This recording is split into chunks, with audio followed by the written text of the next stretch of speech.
Hi. Welcome to Season 3, Episode 13 of Inside the Rookery, where we are joined by Jens Ballerstaedt. Welcome to the show, Jens. Hello, it's such a pleasure to be here. It's such a pleasure to meet Andy again and you the first time. Thank you so much. Happy to be here.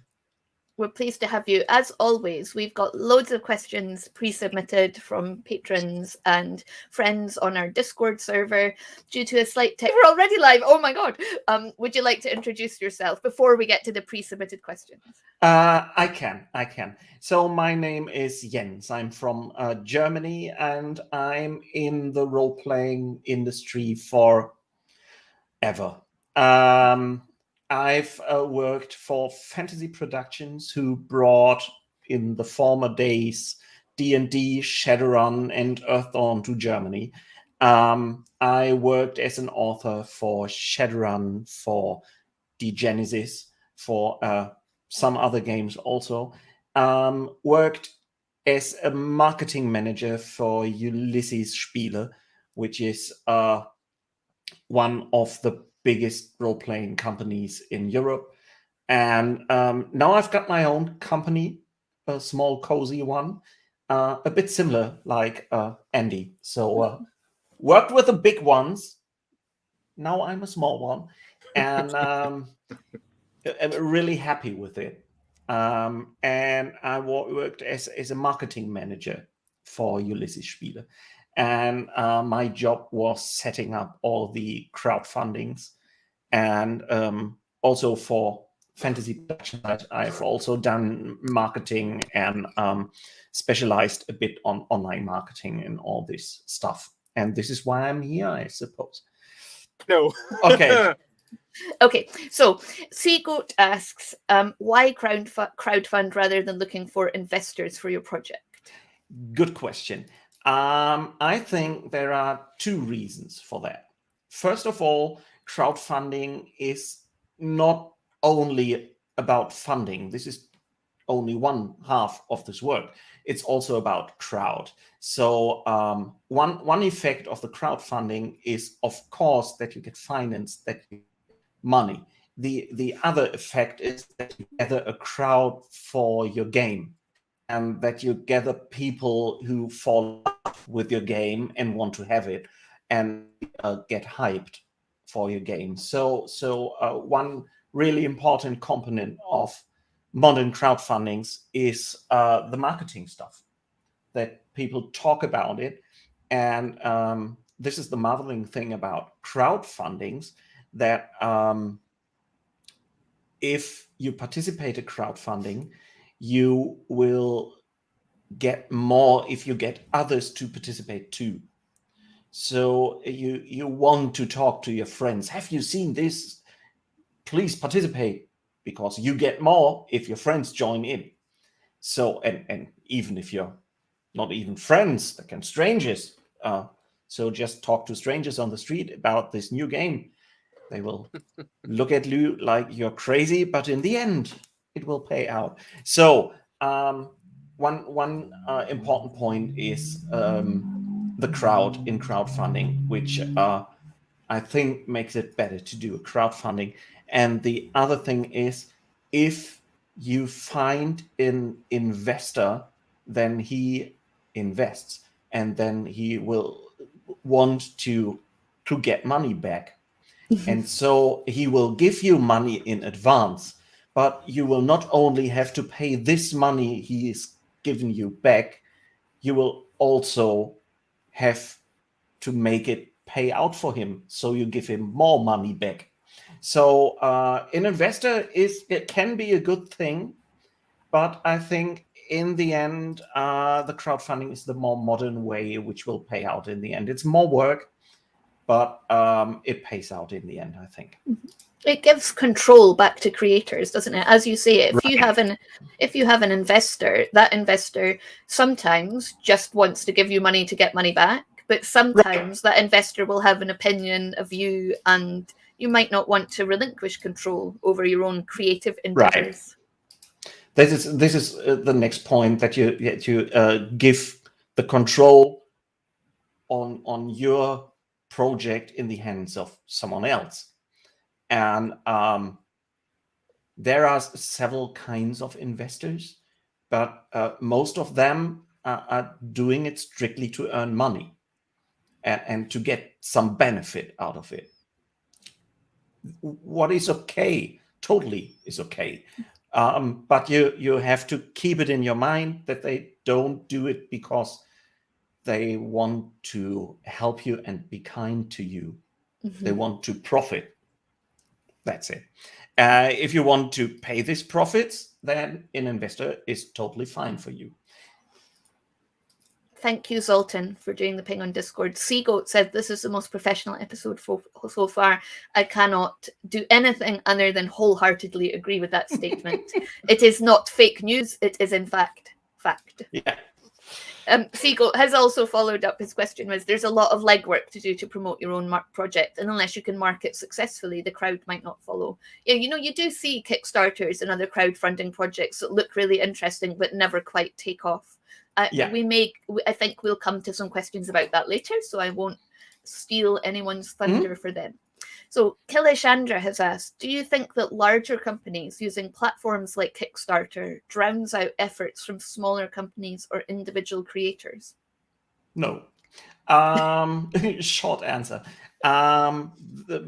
Because in the end, larger companies doing Kickstarters do always have the problem to tell people why Kickstarter.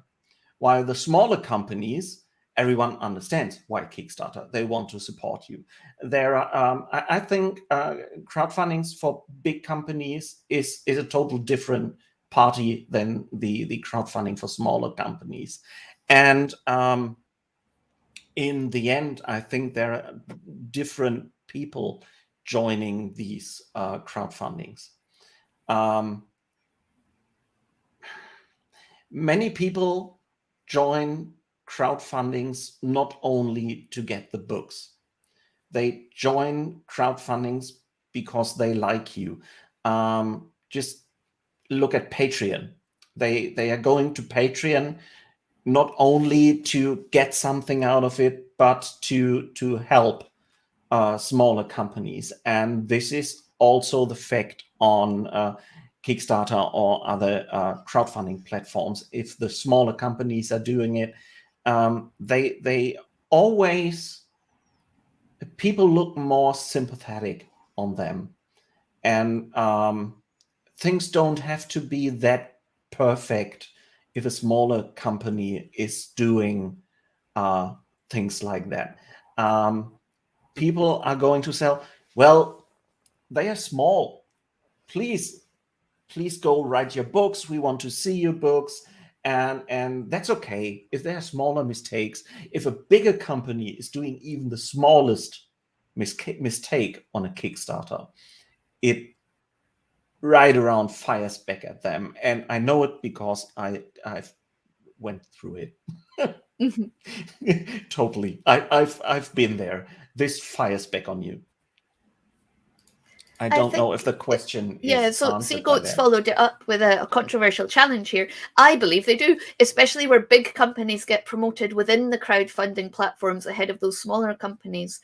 I suppose it is an interesting, like many things, something starts and small companies use it, individual, hobbyists use it. It's like Airbnb. Originally, Airbnb was literally just people's spare rooms. And now you see people who've bought, 20 flats in a tourist destination using Airbnb to run their business.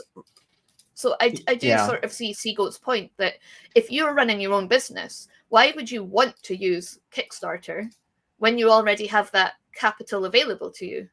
Or you're not just taking... Because of the crowd part of crowdfunding, because it's marketing. Crowdfunding, it tends to have these hype effect. And this is what you want as a company, to have a hype effect, to sell more of your stuff in a shorter amount of time. I want to go on this argument.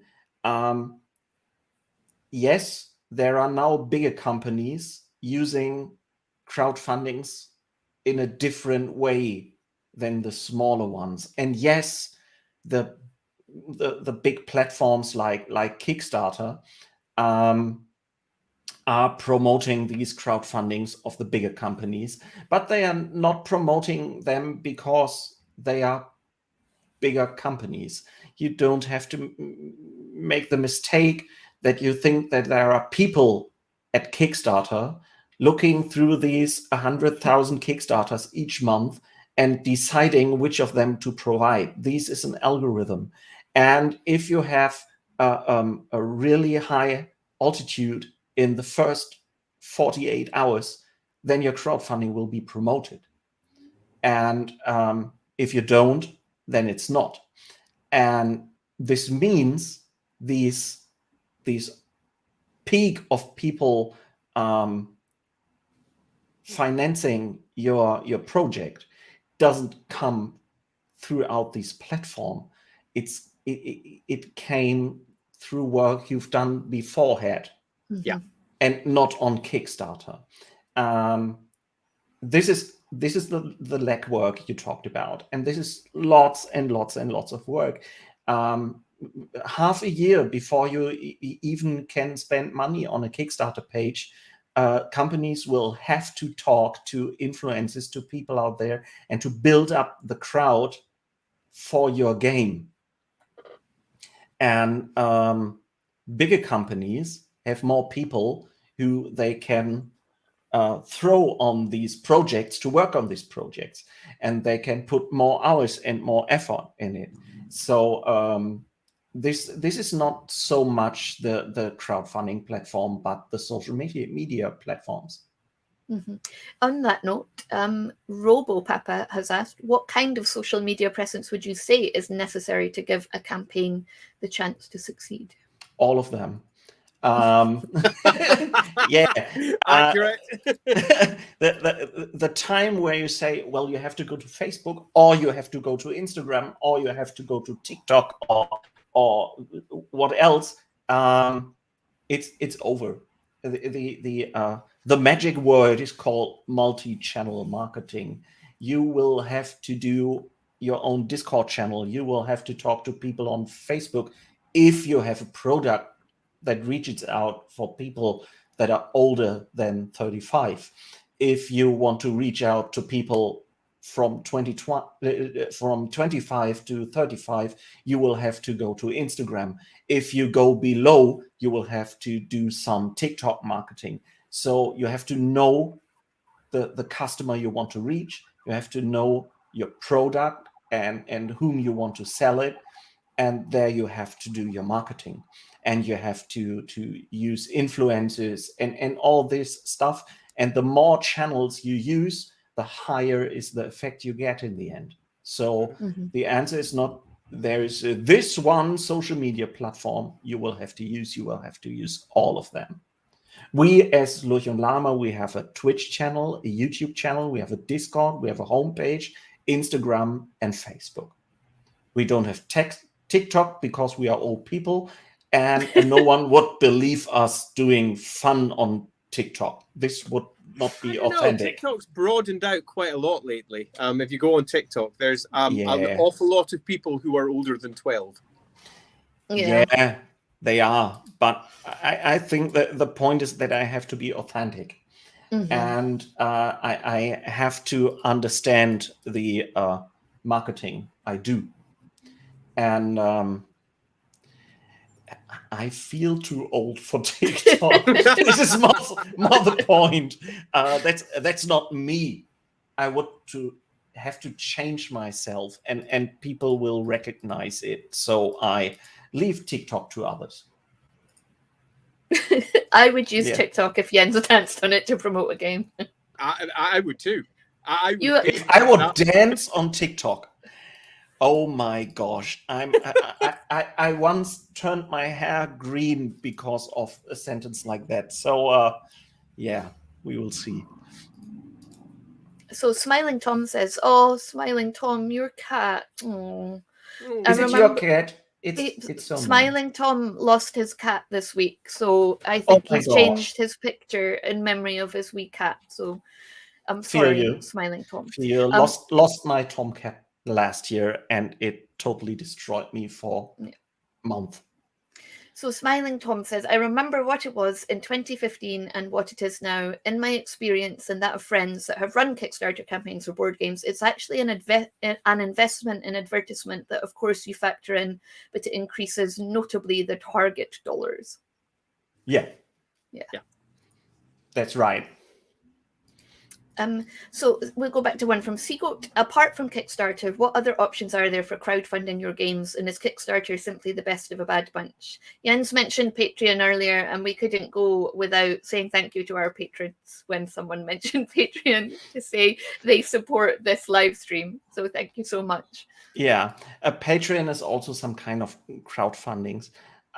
There are other platforms than Kickstarter, and to be honest, technically speaking, Kickstarter is a hell of a platform.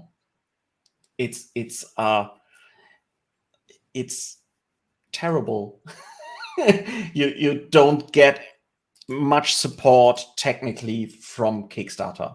The only reason you use Kickstarter is because everyone knows Kickstarter.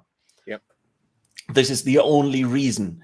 There are far better crowdfunding platforms than Kickstarter, but you don't reach so many people there, but they are only technical better.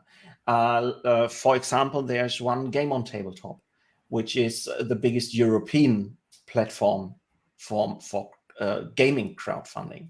And they sit in Lyon in France, and they are getting bigger and bigger, and they support you so much more, and they give you so much more. The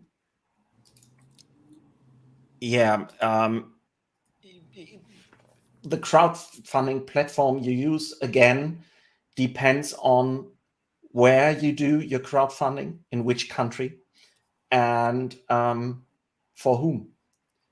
Who do you want to reach? And this is so important to know your business if you do a Kickstarter or a crowdfunding. There are Japanese crowdfunding platforms that people use in Japan. They don't use Kickstarter so much over there. And you have to know that if you want to sell your game in Japan, then you better use the Japanese platform. In the English-speaking countries, so Australia, the US, Canada, and England, New Zealand, there you use mostly Kickstarter. In Germany, France, Italy, and Spain, you would use Game on Tabletop because it's much more known in these countries. So this is not an easy question. This is just again, you have to know your crowd where they are. And Oxecutor's got an interesting question here. Can you crowdfund the same thing on multiple platforms? You can, but as I said, you gather up the crowd not on the crowdfunding platform, but on the social media platforms. And if you direct these people to several places, it gets complicated. If you just sell away the German speaking, I direct to this point, the English speaking to Kickstarter to this point, then you double up your work. The next point is, if you collect money on several crowdfunding platforms, how do you manage your stretch goals? So you collect money on several platforms. If you collect it on one platform, you see the amount of pledges rising, and can easily tell people why there is the next stretch goal reached. If you just divide it up on several platforms, you also divide up money. and you divide up hype. You gather not so many people on one platform. So technically speaking, yes, you can. Marketing wise speaking, you shouldn't. Mm-hmm. That makes sense. It sounds like it would get very complicated very quickly. Yes. You just think about doing a party where you want many people to come and just direct people to several locations. And on every location, you have to maintain your infrastructure for this party. This is the same, just in the internet. I'm quite liking the way you phrased let everyone have a good time at a party in multiple places is maintain the infrastructure for a party. Yeah.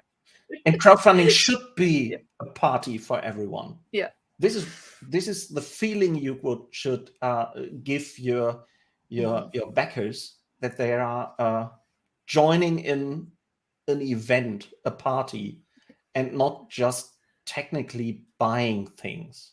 And humans have this big fear of missing out, right? I can already feel myself, if something was on 2 platforms, you'd almost get this kind of like quite anxiety and sort of cognitive, like, but which one should I go for? What? And then Yes. that might lead to some kind of decision paralysis if you just wouldn't fund either. So and maybe that's just me. And then you don't join. No, you're totally right. In the end, if you don't know, maybe people get confused and think, is one of this a hoax? I've seen the same thing on another platform. So why do I see the same thing here? Well, this is a hoax. And if people in social media are starting to talk about you potentially being scammers, then your project is dead. Mm-hmm. In this second, people will cancel your Kickstarter. Mm-hmm. I've seen a Kickstarter where it started out really fast. They were promoted on all platforms. And then there were a few guys stating out somewhere in the internet, they heard that the company running this Kickstarter is shortly before bankruptcy. And within 24 hours, 70% of the Kickstarter backers vanished. It was not true. It was just the fear of that. So don't do anything that can build up a fear like that. Yeah, although the sad thing is it might have become true once those people had started to spread that rumor. Yes. If they were relying on that Kickstarter. Here's one. Welcome to social media. Yeah. Smiling Thomas asked, and it's a really good question because we've had a lot of guests on the show who've either talked about this on the show or talked about it with us before and after. How can one navigate nowadays with the shipment issues? Last couple of years, several projects almost went under because the prices skyrocketed between collecting and actual delivery. Of course, over the COVID period, we've had actual delays in shipping and real challenges in getting things across the world. Still have. Yeah, it's still there. It's getting a bit better, but right now we are importing role-playing games from America for the Lurch and Lama role-playing shop, and it's a nightmare because there are about 50 container ships on the sea just outside of Hamburg, not able to get their things on land because there are already ships in the harbor. This is a terrible problem. And one thing is that a few years ago, it was okay if you do the crowdfunding and start the working on your project after the crowdfunding is finished. This is no longer possible. It isn't. You have to be near ready nowadays with your project. So you have to invest so much more work nowadays than you had to invest 10 years ago, 5 years ago, because it's possible that not only shipping, but also printing your books explodes within 6 months, and your costs double up, and in the end you are paying for your Kickstarter and not profiting from your project. You have to be much more further in your product when you start your crowdfunding. Best of, you already have a slot at your printer. It sounds like there's a market for... Oh, sorry, Andy, I've just knocked over your Coke bottle. He hates it when I do that. Oh. Awkward. It's the peril of me sitting in the big seat. Yeah, it feels like there's room for like a specialist market of insuring crowdfunders now in terms of inflating costs, like wedding insurance, but for Kickstarters. I think not only for Kickstarter. I think our whole industry is, well, it's changing every year, but the changes are getting faster. COVID and now the Ukrainian war, they are some kind of an enhancer for this change. Things are moving much more fast right now. And I think that specialization could be a way for our industry to survive. Why does every role-playing company doing their own production?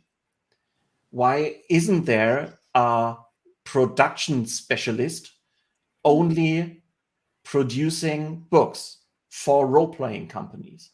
They are writing the books. Yeah, to a degree, there's already some role-playing companies expanding out into that area. Modifius has its own system, for example, where you can approach them and say, hi, I've got all this stuff. Can you take it on, do the completion, and then print it out for everyone? So I think you're spot on. And I think that's going to become more of an issue, particularly for people who are looking to physically print, because there are so many pitfalls now that it's becoming, for individuals and smaller companies, much more difficult than it used to be. Yeah, and this should not only be for printing, but also for marketing, for writing. Yes.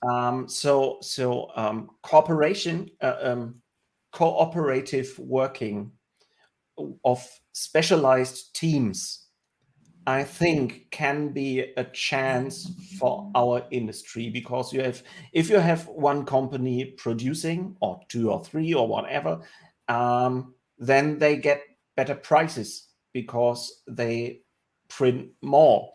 And this could be a way. And also, why do your own crowdfunding if someone else could do it for you? Because it's a lot of work. If someone else can do that, it is. Great. I know. Yeah. I've done a lot of them, and it's tons of work. In the end, people producing role-playing games, what are they best in? Producing role-playing games, and not marketing and crowdfundings. This is not their profession. They have a passion for writing stories. This is what they do. So they should focus on it and get even better on it, and work together with someone else who knows crowdfunding and loves to do that. And I think this is cooperative work throughout the world. Not only we should no longer think with these border rubbish. It can be a chance for us. So Seagoat has introduced me to a word I did not know before. I don't know how to pronounce it. I'm going to say the mirage for ship cargo is astronomical. It's no wonder costs skyrocket if ships can't dock. I'm assuming that is some kind of thing that ships need to pay just to like wait around before they dock. Yeah, this is a parking fee. Just so they are standing in the parking lot. Yeah, I think 3 years ago, for one container on a container ship, you paid about $300. Right now, the place for one container on a container shop is about 2,000 to 3,000. Often more. Wow. So and often more. And you don't get any prizes for the next 6 months. If you ask for the price, they tell you, well, for today and the next 2 weeks, I can give you this price. If you come to me in 3 weeks, it's more expensive. This is yeah. Well, it explains why, say, for example, the most recent announcements from D&D have landed the way they've landed, because it takes out much of that concern, and they also get almost all profits for themselves. Yes. Yeah, you can see where that one came from. So I agree with Jens. If you want to start crowdfunding games, you can try by yourself, and sometimes you need to do this by yourself because none of publishers will help you because this is too big a risk for them. Is it a question? No, I think it's just an agreeing statement. Okay. I think you're right. It is a good way to get started out in the industry.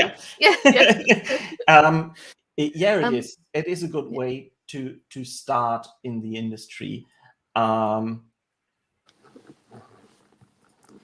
It is a statement. I managed, even though there were question marks, I did manage to interpret that correctly as a statement. It's a possibility, but you have to have realistic hopes. Mm-hmm. You should not start the industry with, well, now I do my own role-playing game and I will have a big company in 2 years.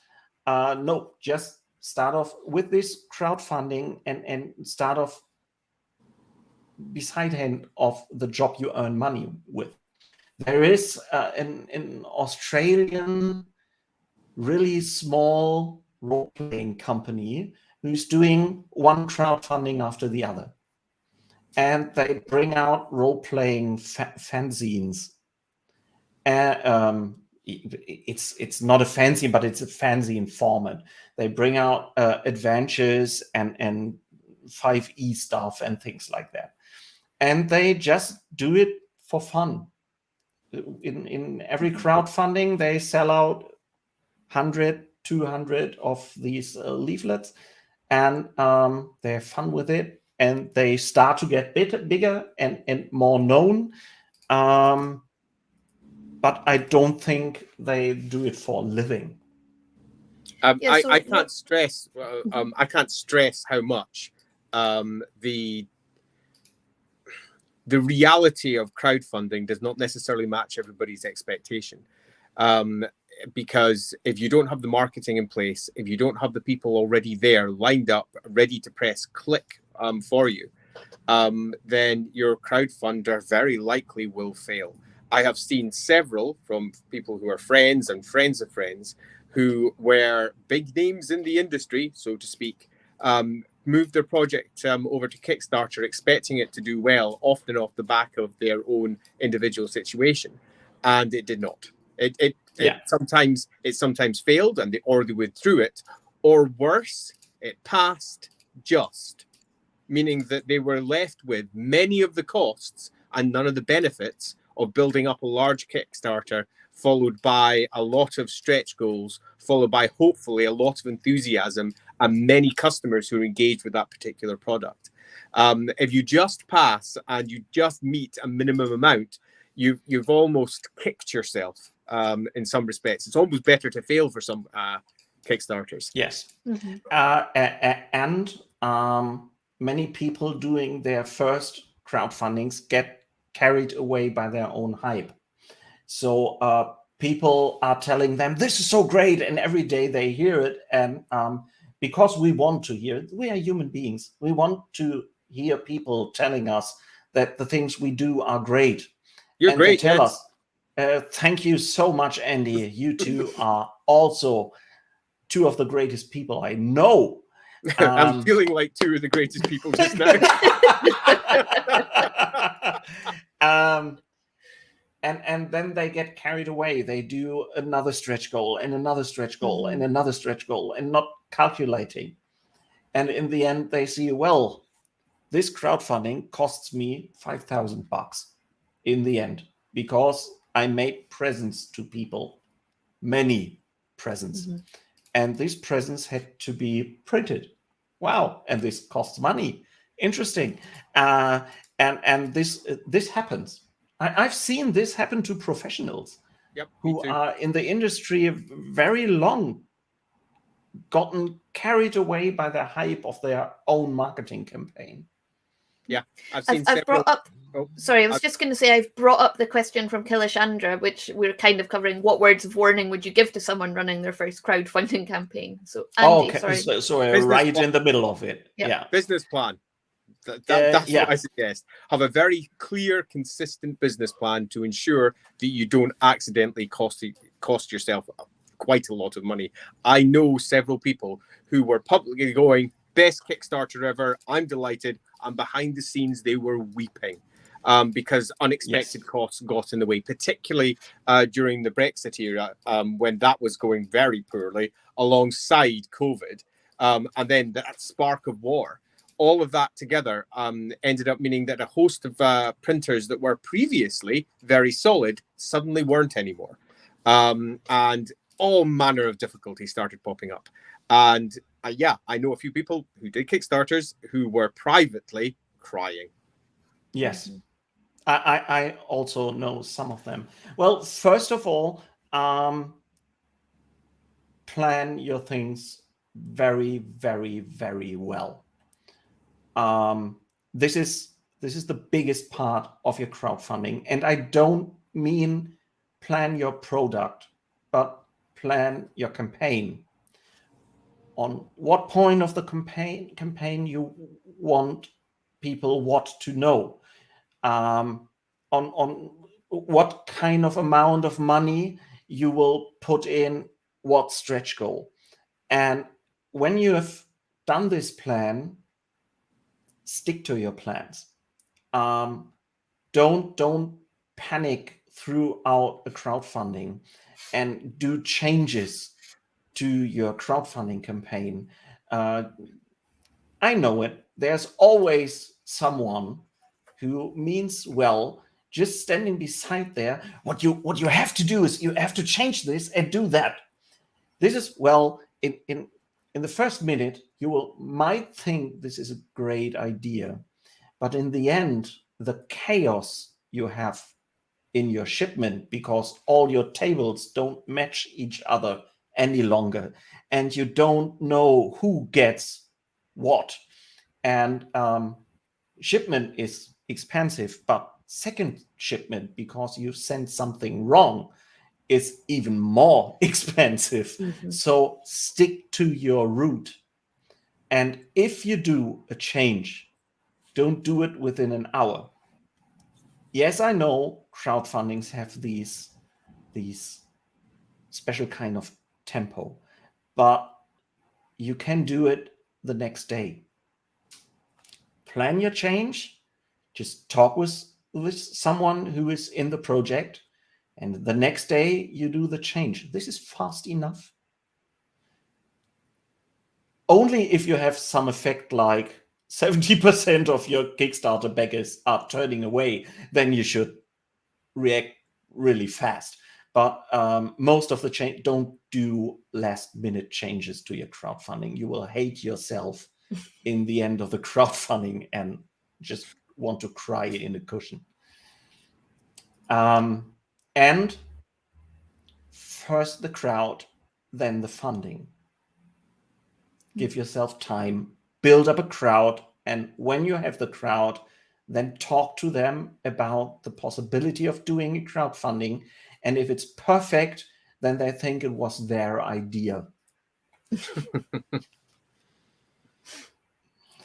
I think these are, yeah. If I was to offer one extra thing, it would be plan for things to go wrong and ensure that you've got money put aside for things going wrong. Even the best Kickstarter, the most expansive ones, can have errors, and those errors can slip into the system in 1,000 different ways. Yes. To give a single example, and one that I feel almost bad for bringing up because it was an unfortunate circumstance, but in the recent One Ring second edition, one of the dice was printed with the wrong numbers on it. Oh my gosh, yeah. Which means that you suddenly have not only a whole set of new costs for producing a whole set of new dice, potentially. You've got a lot of customers who are potentially upset. You've got, obviously, customers who will hopefully understand, but nevertheless, still potentially upset. You've also got the cost for extra shipping and potentially a second round of it that wasn't originally planned for. It can turn a project which looks exceedingly successful into a project that just isn't anymore.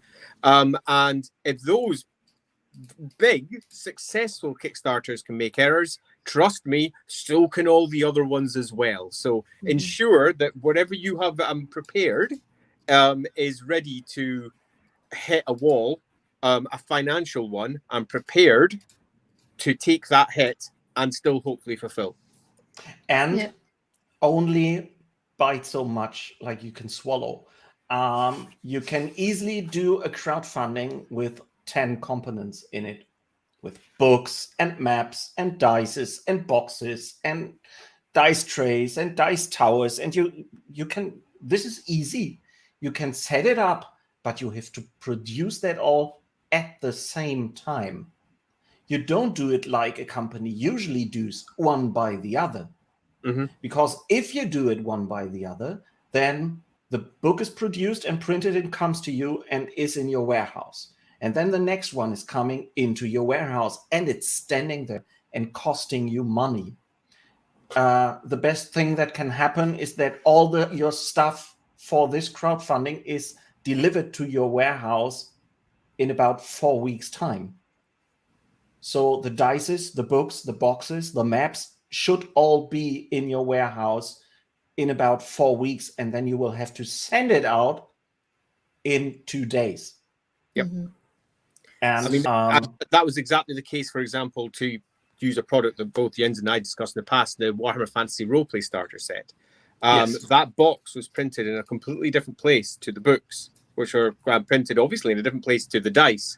And cut a long story short, all of those separate components had to be pulled together and then moved from place to place to place to be collated and moved into their boxes until eventually they arrived ready to go. And it means that a relatively simple looking product, which, let's be honest, the starter set was a simple product in the greater scheme of things. There wasn't that much in it. It can still have unexpected delays. All it takes is one part of that pipeline to say, oh, I'm sorry, we've got another job on. So you've got a 2-week delay on that. And then suddenly that 2-week delay impacts something else. And you're now you're 2 months late. And you have to incorporate all of that into your timing. Yeah, and also there can be a small delay in your production. The layout takes 2 weeks longer. 2 weeks is not so much. But 6 months. In this 2 weeks, your printer has given away your print slot, and the next print slot is in 4 months. So this is the more complex your crowdfunding gets, the harder it gets in the end. And this is also something of getting carried away by your own idea. You're saying, well, people would love that and this, and we put this on and this, and oh, this is great. And in the end, you have a huge crowdfunding packet, and you are not able to handle this any longer. And then you will have to talk to a lot of angry people out there. We haven't really talked about working on crowdfunding projects. So Lazy Cat has asked, are there any dangers that creatives should be aware of when working on someone else's crowdfunding project? Hell yes. I've been there several times. Of course. In the end, the same dangers you have on other projects are still there on crowdfunding projects. But there are other dangers on top, because, like I said, nowadays you should start producing your books before the Kickstarter is happening. So the work of the creatives will be beforehand. And if the Kickstarter doesn't bring the amount of backers that people want to see, then you have written stuff that will not be produced. There are many crowdfundings with a book, and there are some stretch goals saying there are 20 more pages on weapons, for example. And if this stretch goal is not reached, then gone. No 20 pages of weapons that you maybe have already painted. Mm-hmm. So yeah, they are you just share the same risks than that the publisher has at that moment. You really have to trust your publisher you're working with. I'm going to agree very strongly with Jens suggesting that the market has changed significantly, because when Kickstarter was first a thing, I was involved in one of the very first bigger Kickstarters, and it wasn't that big. It only made 40K. But at that point, it was seen to be enormous for the role-playing industry. And everybody was frightfully excited about the whole affair. And back then, most of it wasn't done. It just wasn't. Mm-hmm. It was getting done afterwards. It was bringing a concept to life. That's what Kickstarter was providing. And that whole project fell apart because it was not properly set up. And one of the reasons why now most people want to ensure that the projects are in place beforehand. I'd say the biggest danger is the danger you have with any freelance job. Make sure your contract is solid and make sure you get paid. That's it. In the end, that's all that matters. Trust the people you work with, and trust them so much that when they tell them, I'm so sorry, but this hasn't worked out, that you know they don't tell it to play evil games with you. This can happen. This always can happen. And in my life, I've done projects where in the end I had to go to people and tell them, well, I offered you this amount of money and I'm so really sorry. At this moment, I cannot give you this money. And for me, it worked out because people knew me and knew that they will get the money in 2 years or something like that. One time it took me 2 years to pay the last one on this project. But I did in the end. And I always talked to people about why it took me this time to pay them. And some of my contractors in the end said, well, Jens, we've done so many money in other projects. Just give me the half of it. That's okay. And only do projects, not only crowdfunding projects in general, only do people that you can talk to in the way I just stated. Mm-hmm. If you think I have a problem talking to people about what can happen, then don't work with these people. Yeah. Life is too short to work with assholes. This is I learned that lesson. I learned that lesson relatively early because I made a few early mistakes in my freelancing career. Worked with people that at face value were very good people, but when push came to shove and it came to paying, couldn't. And I was left going, well, that sucks. That's rubbish. I've done a lot of work, and in some cases, I've done work that they're getting money for. Yeah, this is terrible. And it's not getting passed on. To this day, I still have a couple of jobs from when I was much younger that made me do this. Don't we all have? Don't we all? Yeah, quite. But you learn those lessons, and the biggest one is get your contract in place and make sure that it very clearly states when you should be paid, and when they say they can't, you make sure that you pin down when they can. Yes. And get your money. There's a few questions here that I've got from Roderick, but the first one is, what can be done for creatives in countries economically severed from Kickstarter who are trying to be heard on the international stage? I think that's a tricky one, because often... Yeah, this is a tricky one. Yeah. Because I don't exactly know what it means. No, I can't think of anyone who would be economically severed who wouldn't be for a kind of sanctioning reason. Like, I guess if you don't have a good infrastructure in your country, you know, it might be hard to... Or you're just not allowed to use Kickstarter. You're not allowed to use Kickstarter. It's hard Kickstarter to access only works in certain countries. But most other this is a got their tough own one. versions. Yes. Yeah, there are many other options. On the more positive side, how much of a positive boost do you think crowdfunding has given to the diversity of voices being heard in the TTRPG community? Do you think it's really changed the kind of products we see and the diversity of them? I think very much. If you see a project like, for example, Thirsty Salt Lesbians, a project that I think in the old kind of industry that we all know would have had no chance at all, had a chance throughout the crowd standing behind it.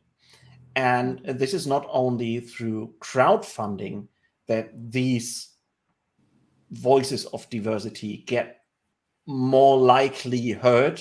I'm cautious on stating that. They get more likely heard. It's the impact of social media on our business, and it's just one aspect of social media in our business, and this makes people get hurt, I think. Yeah, I think so too. The industry was quite like us. There was lots of white blokes, and obviously there was lots of examples of people who weren't that, but there was far more examples of people who were, and they were selling largely to themselves. And again, that's a massive broad generalization, but it's kind of true, because they were the ones who had access to the money. They had access to the ability to convert their dreams into products. With the advent of crowdfunding and the ability to go on the internet and find lots of people who liked what you liked, no matter what it was you liked, you suddenly turned your potential market from being whatever it was that company already had access to being whomever it was that you could talk to. And that meant that because the world is a big place, your market could potentially be enormous. And some of the very small indie projects have done enormously well. Yes. And that wouldn't have been the case otherwise. I second that totally. And I think we are on a good way in the industry. We still have a long way to go. There are some examples of books happen to be published in the last 3 years that I didn't think are still possible nowadays. But there are also some really good examples coming out there, and I totally love that. The Lurch and Lama community, we right now have a Discord, nearly 1,000 people, and this is quite a diverse community, from LGBTQI plus people to people who are just football fans and old white men, and they like each other and play games with each other. And I think social media, Kickstarter, and in the end, COVID brought people together, just getting to know each other. I'd also, on this subject, like to call out many of the positive steps that D&D has made of recent years, where beforehand you could almost see it as the dinosaur of the industry. it has really pushed forward a far more progressive view than was the case beforehand. And perhaps that a part at least can be laid at Critical Role's hands, at their feet perhaps. But I'd say that that's only a part of a far bigger story. And I do think that there has been a change at the top of the market. It's not just at the bottom pushing up, at the top as well, now pushing down. It was a slow steering of the ship, admittedly, but it is most certainly going in what I feel is a far better direction. We've only got a minute or so left. I just, Seagoats mentioned other platforms, e.g. like Itch, where small indie can offer their wares are very good for diversity, but also good for gathering the crowd.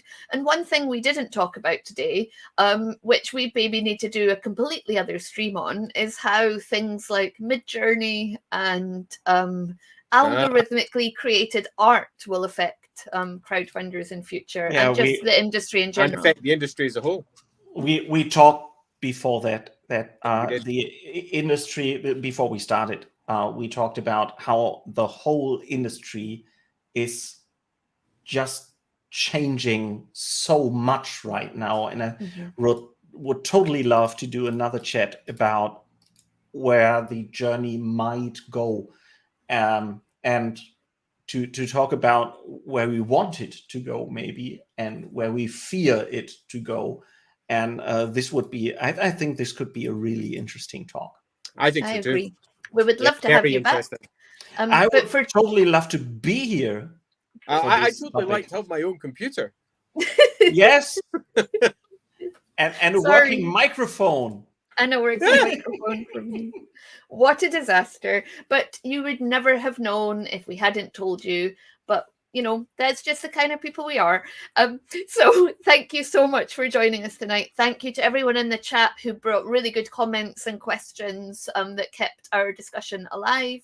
Thank you, as always, to our patrons who support us so we can do this weekly stream. One last thing, if there are still questions on this topic, just reach out to the Rookery team and they will hand them to me, Absolutely. I hope. And I will of course answer them after this. And yes, I will love to come back and talk about how the business is developing, and not only AI art. There are so many other things right now influencing the future of our industry.